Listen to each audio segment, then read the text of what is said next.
much has been said about the performance and the drawn result between Jamaica and Honduras. But you all realize that this Reggae Boyz team continues to play better and get better results away from home. This team won back-to-back games against Honduras and Nicaragua in Central America for the first time ever, but could not beat the same Hondurans and the lowly place Cuba at home. And this is not new.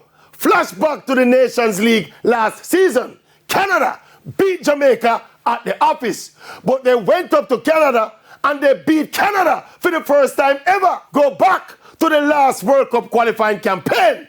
We got more points away from home than we got at the office. And of course, the reason is obvious. This Reggae Boyz team is comprised mostly players who are not born in Jamaica.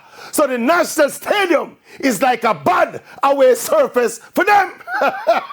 Now, if we want to qualify for the World Cup, no matter what we get away from home, we have to angle with business and we yard. If we don't angle with business and we yard, you don't know.